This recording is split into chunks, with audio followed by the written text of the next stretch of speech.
Hi, everyone. Thanks so much for joining us this evening. My name is Adam Lubitow. I'm the film writer for City News here in Rochester, as well as a programmer for ImageOut. And I'm so excited to be joined tonight by Eric Steele, director and co-writer of Minyan, which is currently available for virtual viewing as part of this year's festival. Hello, Eric. How you doing? Hi. I'm good. Excellent. So I'm really excited to be talking to you about this movie because I really love this movie. I think it has such an interesting perspective on sexuality and religion and the immigrant experience and kind of the ways those intersect and sometimes are in conflict or impact each other. So I guess I'll start by asking you how you came to this story. I know it's loosely based on a short story. Right. So I read a short story by David Bismogus called Minyan in 2004. And it's a pretty slim story. I'd say it's about 10 or 12 pages. But pretty much from the moment I read it, it kind of struck some, I don't know like a memory chord in me. I mean, I'm not an immigrant, and I'm not a particularly observant or pious Jew, but it was like I could almost hear the people in my grandparents' building, sort of whispering Yiddish as if it were a secret language, and I could smell the food that they cooked in the building where everyone was from these same small towns in Moldova and Ukraine, and so it felt like I sort of knew the territory, and to make a long story short, I asked David Bismogus, if I could adapt it, and he kept saying no. Year after year, he would say no, no, no, and I understood it in part because the story is clearly based on autobiographical parts of his own life. But eventually, finally, he said, okay, I will let you adapt it on one condition, that you make the story your own, or mine. And so after a lot of work and sort of soul searching and sort of deep diving into my own life, I sort of took this narrator character from the short story and made him into somewhat of a reflection of my life. Growing up as a young gay kid in New York City, right at that moment, like coming out thinking, oh, this is going to be the greatest, freedom ever. And of course it was, right on the first wave of the AIDS epidemic. So I think somehow I managed to sort of twine the two DNAs together. That was the idea anyway. And your background is as a producer and a documentary filmmaker. Mm-hmm. What was it about this story that I guess made you decide that you wanted to make the jump into fictional film? Well, I mean, I think my whole life I've kind of imagined or knew. I knew I was a storyteller, and I think looking back at my whole life in hindsight, I mean, I'm now 56 years old, which is scary, but I literally graduated from college on a Sunday, and I flew to Los Angeles and got a job, at a studio, that week. So I've been in this business pretty much my whole adult life, and I knew that I wanted to from a young age. I think I probably, at the sort of most honest level, I don't think I believed anyone wanted to hear the stories that I had to tell in 1985. I think I didn't feel like a story like Minyan could be made back then. And so I worked as a studio executive. I worked as a producer. I sort of learned all the skill sets that I needed. And then I went and made documentary again, thinking like, well, I'm on one side of the camera. The story is on the other side of the camera. And as I was making them, I think I came to understand how much more how much more I was learning about myself in the stories I was telling. And, I mean, I guess part of it is the sort of the landscape of what I saw possible in queer filmmaking changed a lot very quickly. Movies like Weekend and Brokeback Mountain and Moonlight, I think, to me, they were like, oh, the door is open now. And I think I just felt like I had to go run into it. And was there always an idea in your head that you wanted to eventually move into fictional storytelling? Or was it just a case of this came along and this was the right material? Yeah, I mean, I don't think anything's ever sort of instantaneous with me. I mean, there was probably a good 10 years of the story sort of percolating in me, from when I first read it to when I first started writing a draft. And I think that's really, in many cases, that's been my experience where I've sort of had to live with the story for a really long time before I could come out. But at the same time, there's definitely was the story was a spark. I mean, it was part of the ignition process. I think there's like a spark and a bake period, like where it sort of cooks in me, and then there's the, like take it out of the oven phase. You mentioned when you approached David about adapting the story that he, was reluctant at first, but eventually encouraged you to make the story your own. Did that surprise you? I feel like, maybe I'm wrong, but I feel like writers don't typically say, please change my work. Right. Yeah, I mean, especially for me, in my career as a producer, I did a lot of literary adaptations and, turning books into movies. And I think one of the things you struggle with is, books work in they have their own sort of way of working, and movies often don't. And if you meddle too much in the workings of the book, then the people who love the book are disappointed. And oftentimes the machinery of a novel falls apart if you're not careful. So I guess I wasn't, it really was the greatest gift that he gave me, partly because it really turned everything around on me. It sort of forced me to go into the emotions of it there's none of that in the short story. Not none of it, but that kind of inward lookingness of it doesn't exist in the short story. Yeah. And I believe when I didn't get a chance to actually read the story, but I believe the main character in the story, David, is straight in correct.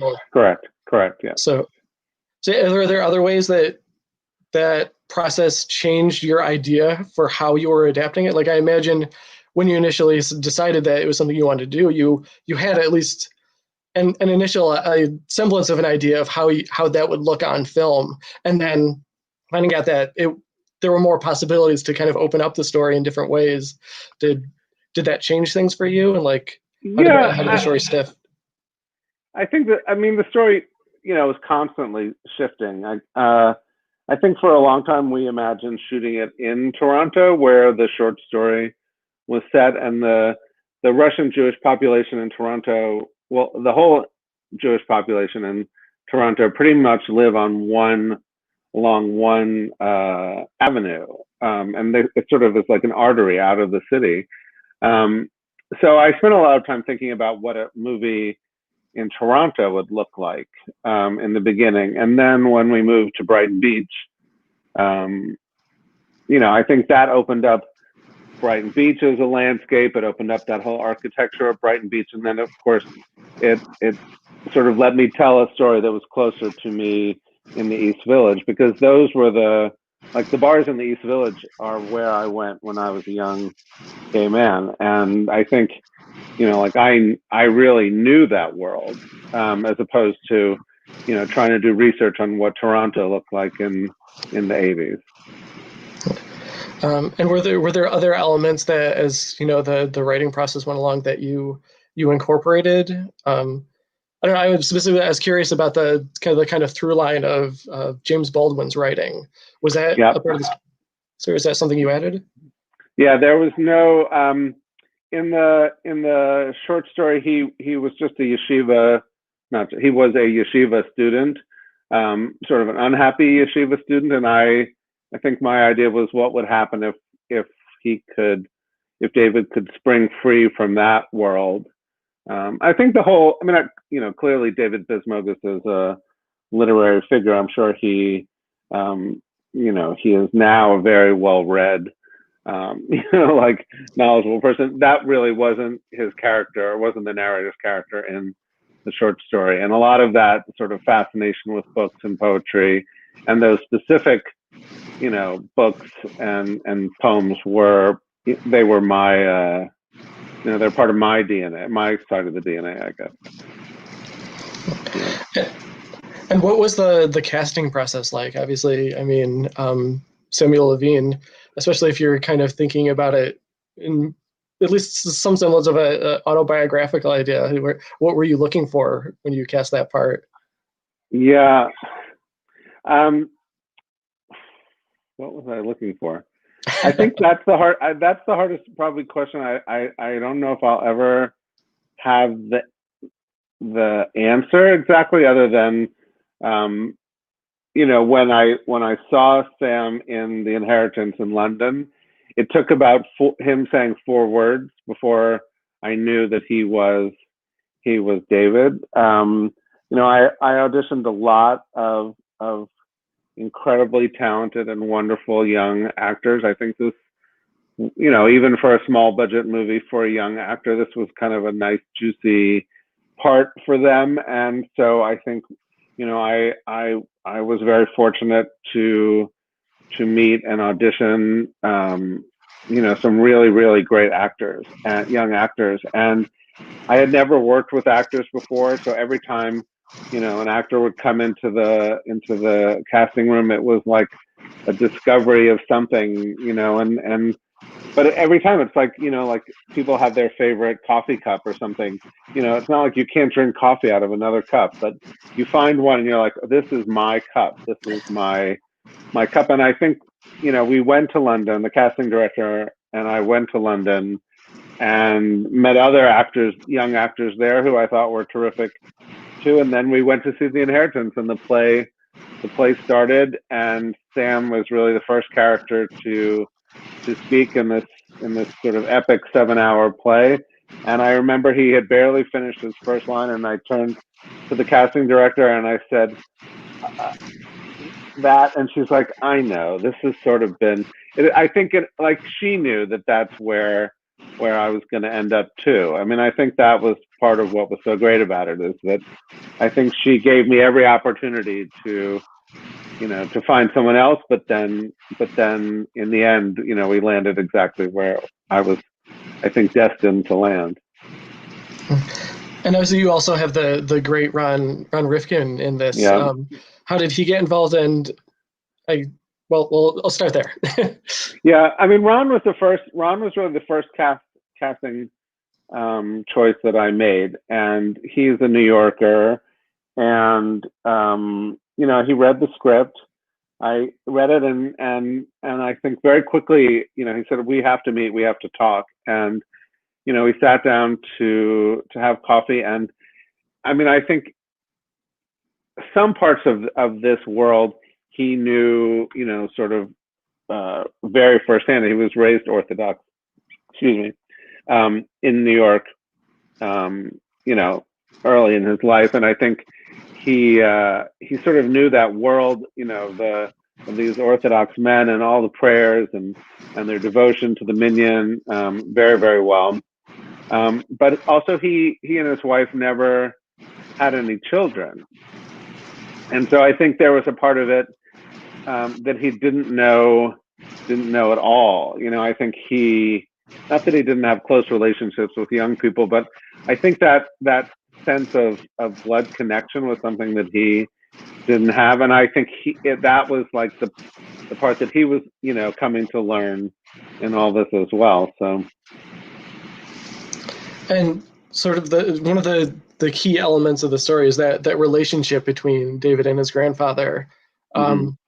And I think the two of them do such a great job of building that relationship. Were there how did you go about helping them create that? Was there like a rehearsal stage where they kind of were able to bond? I think the best thing that I did, sort of rehearsal alternative. Sam was still in the play. He was still in The Inheritance all the way. Like, I saw him, I think it was in February, and he was still in the play.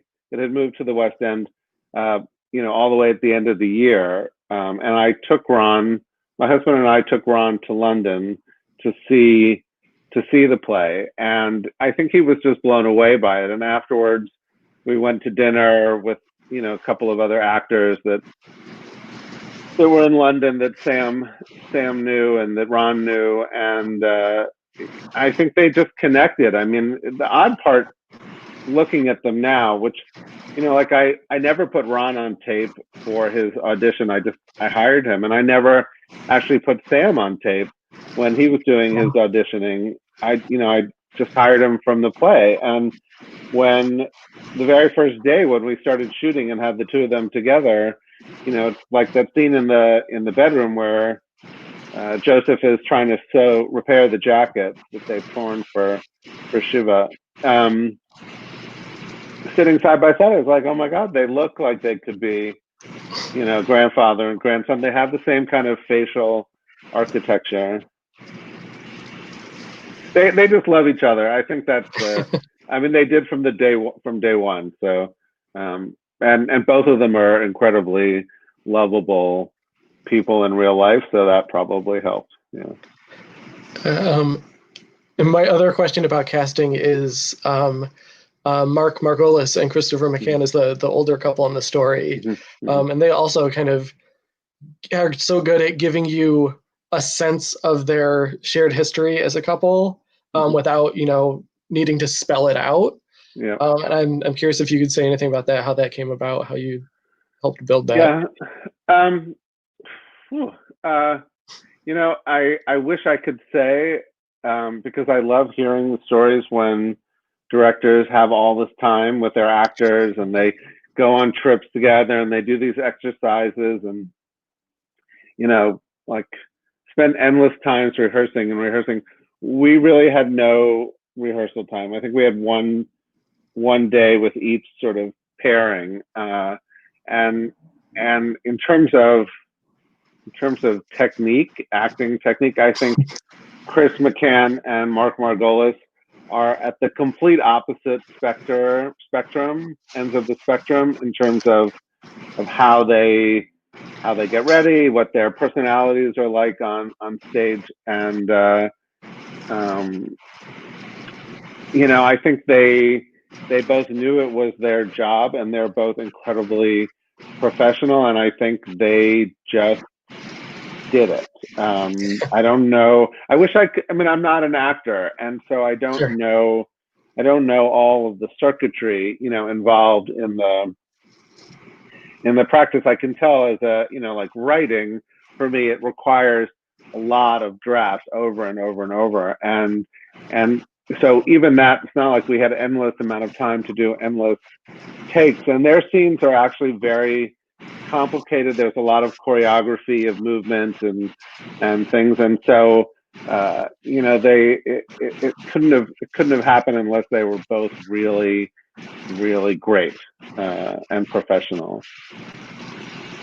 Sometimes it's the case of things just kind of gel, and clearly that worked in this case, because I thought they were just great. Another element I wanted to specifically ask you about was the score to the film, which has elements of klezmer music, a little bit of jazz, and kind of a mournful tone to it, which I thought gave the film such a unique tone. And it's not entirely what you might expect. Like initially you hear a story about, a young gay man in New York City in the 80s. That's not immediately necessarily the sound you would Right. initially think of. Yeah. So. Yeah, I mean, I'm not, I think I'd be better pretending to be an actor than a musician, but, and my musical language is pretty crappy, and but I really did know sort of from the very, very beginning, and I don't know why I knew it, but I did, that the instrument of David's voice was a clarinet. And there was something, I mean, obviously, like I know Woody Allen movies have clarinets, and I know other, people have used clarinet, but there was something about clarinet music that I sort of just believed for him. And one of the actresses in the movie was Eleanor Racer. She plays the grandfather's girlfriend in the retirement home. Okay. In the old age home. She is actually a world-class Yiddish singer, and she put on a concert at Radio City Hall and invited me, which was it was just incredible. I mean, I loved it. It was so much fun. And right in the middle of it, David Krakauer and Kathleen Tagg, performed this piece that was like this just beautiful, sort of elegiac, mournful, but upbeat clarinet piece. And Kathy plays the piano, but she also plays in the piano with like scarves and chains, and it's not like someone just, not just someone, masterfully, controlling the key. She's really like in it. And I don't know, I was just sort of mesmerized by it, and I reached out to them the next day thinking, in a million years, I mean, David Krakauer really is, I believe, like the world's finest living clarinetist. And so, it was just to me, it felt like such an enormous leap. And he was like, well, of course, we'd love to see the movie. And then they came and saw the movie, and he said, well,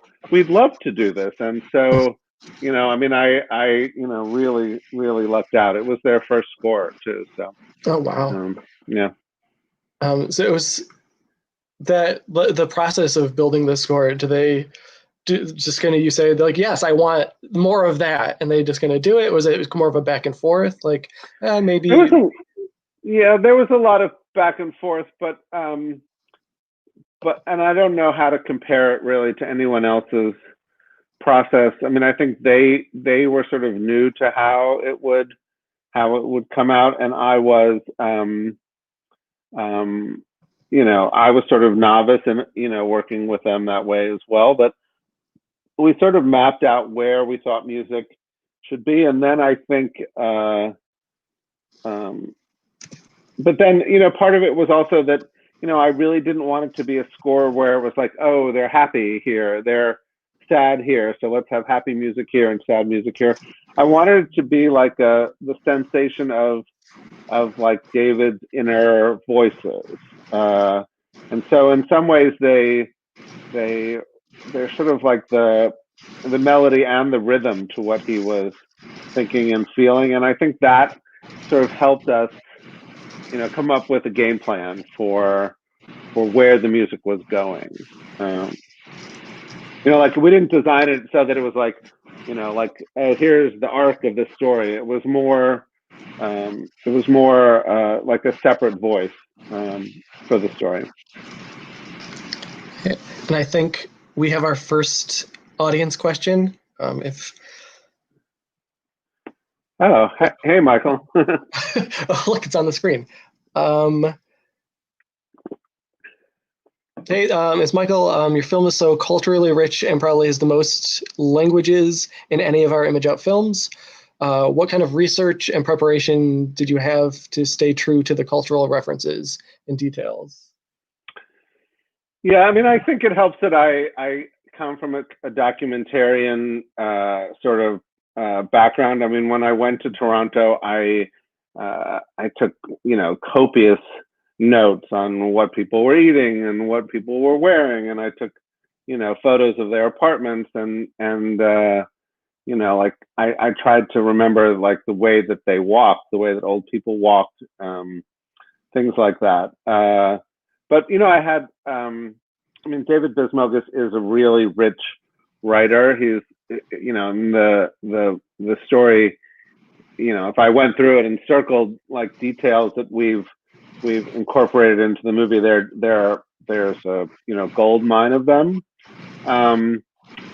But I took Yiddish lessons. I went to shul, and I went to Shabbos for the first time and many times, because I really didn't know sort of heads or tails from my own religion, which is sad then, and pretty nice and rewarding now that I know a little bit more. There's just so many worlds to it. There's like the Russianness of it, and you go to Brighton Beach and they're still speaking Russian, and the women are still wearing the furs that they brought with them when they left the Soviet Union, and like they eat green borscht when it's cold outside, because that's like Jewish chicken soup. And in the East Village, I feel like all I had to do was like rifle through old CDs and records to sort of put me back into that world. I had great, really, really fantastic art director and production designers and costume designers who, they just loved going back and sort of finding the right wallpaper and the right appliances, and like the parka that David wears is really, I think the costume designer had that in her. It was her own, like it was in her warehouse from all the way back in the 80s. So wow. What is the reaction to the film been like from audiences as you've kind of toured it around? I know it's played some LGBTQ festivals and some Jewish film festivals. Has there been a different response based on if the majority of an audience is viewing it through a specific lens?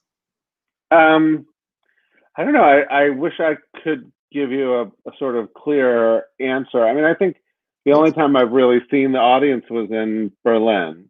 And I think Berlin was a pretty young, cool audience, maybe compared to what we might get at a Jewish film festival. I really don't know. I maybe like next time they should give the directors, there should be like a Zoom camera on the audience when the movie is playing, so that we get to see like what people's reactions are. I actually can't sit in the movie theater and watch my own movie now. It's like I can stand right outside the door and listen, and I like hearing the music to sort of know where I am, and I know what I hope people's reactions, where they will think it's funny or moving. So I sort of know, like, maybe I'll get a little bit then, but I have a hard time actually being in the room with it. It's a little close, maybe. No, I don't blame you. I have to imagine, that would be a lot to experience. You have the audience around you reacting to what you've done. I don't think I'd be able to handle that. I don't even know if I'd be outside the door. I'd be, a block over. I have to say it was the first night in Berlin, I couldn't get anywhere near the theater. The last night when we were there, and we were in this big, like almost 2,000 seat theater in West Berlin, I just wanted to see what it looked like that big. It was like the biggest screen I'd ever seen in my life. So that part was cool.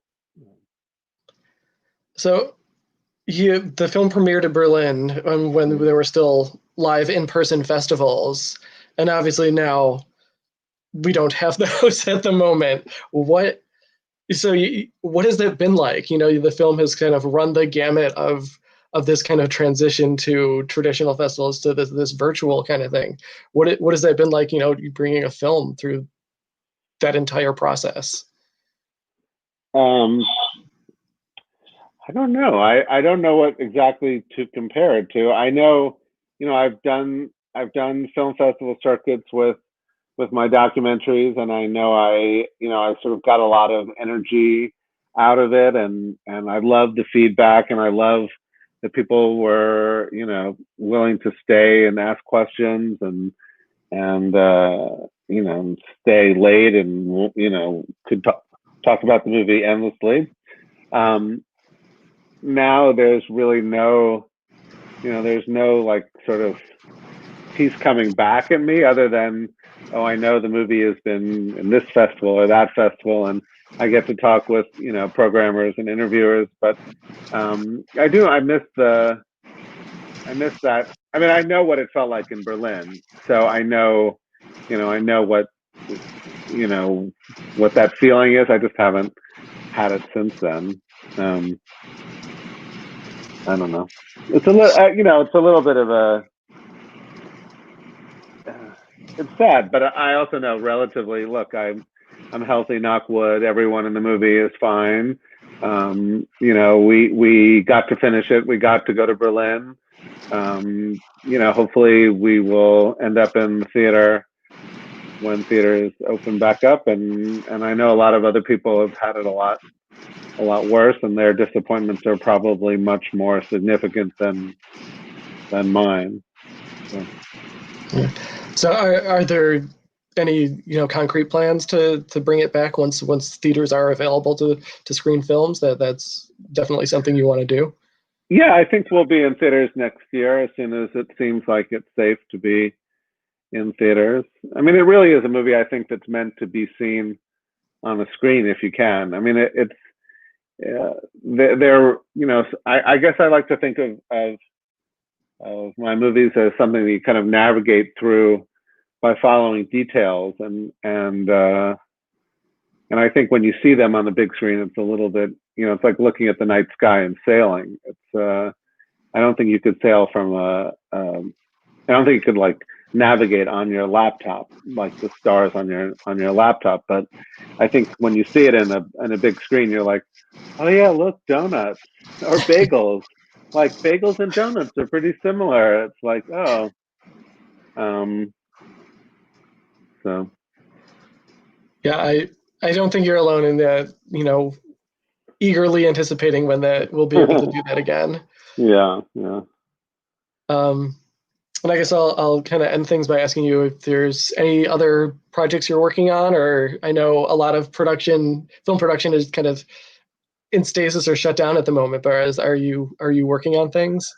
I'm writing. I think it's like a blessing and a curse. I'm a pretty slow writer, and I tend to conceive of things in a lot of layers with like a sense of density to it. So it takes me a while to sort of lay it out in my head and do all the research and connect all the dots and do all that. So, I mean, if it had been a short quarantine period, I probably wouldn't get through it. I'd probably, I wouldn't have had the time to devote to it all. But I think in the next couple of weeks or months, the draft will emerge somehow, I hope. Yeah. Well, I guess I'll just end by saying congratulations on the film. Thank you. I know the reactions I've been hearing from people have been all super positive. People are really enjoying it. So oh, good. Well, send more of that my way, please. Absolutely, and I save all the bad reviews for yourself. Deal. Great. Deal. And I look forward to your next project when the writing comes to its concluding phase. Thank you. Thanks. So thanks very much for this. This was great. Thanks, Ali. Yeah, thank you. Have a good night, everyone. Okay.